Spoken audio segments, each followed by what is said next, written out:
Using the tools and steps outlined in the operator's manual, you can easily install the control head for your Humminbird side imaging unit. For craft with a large flat surface, a basic gimbal mount is ideal. Be sure the mount has enough room for the control head and the cables which will plug in behind the unit to move freely. You can also rotate the bracket to the top of the unit for overhead mounting. Many boats have space in the console for in-dash mounting of units for easy viewing while operating the boat. Another common mount is a flexible mount located near the cockpit. This allows larger units to be mounted close to the console while providing options for orientation and positioning. Please refer to your operator's manual for more detail and complete head unit installation instructions.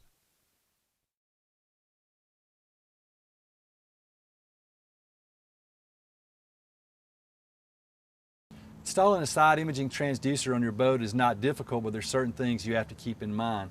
One thing to keep in mind is that side imaging achieves this incredible performance by shooting beams out to both sides of the transducer, as well as a down-looking beam shooting straight down from the boat.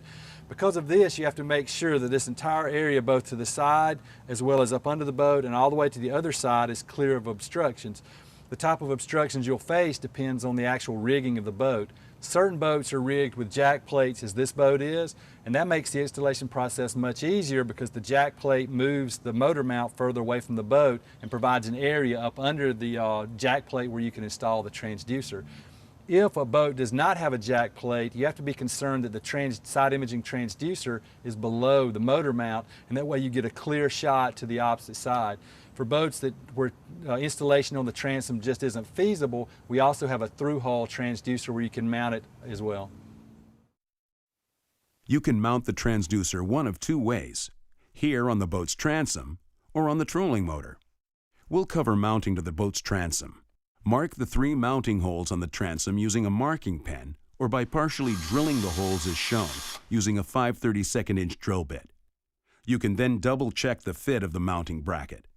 Then drill the holes to a depth of approximately 1 inch. Fill each of the 3 mounting holes with marine-grade silicone. Here we're using clear silicone. Align your mounting bracket with the holes, then insert and tighten the 3 screws provided so the mount will hold the transducer assembly about 1/8 to 1/4 inch below the bottom of the transom. Now you will need your transducer and pivot from the box. This is the transducer, and this is the pivot it attaches to. Attach the transducer to the pivot using the supplied bolts and Allen wrench. Once you've completed your transducer pivot assembly, mount it to the bracket on the transom, inserting the bolt in the top holes from right to left.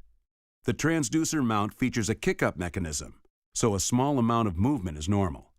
You've now completed the installation and are ready to conduct a field test. In addition to transom mount and jack plate installations of side imaging, there's also a through-hull side imaging transducer, which is perfect for saltwater boats or Great Lake boats in different situations where transom mount applications just aren't feasible.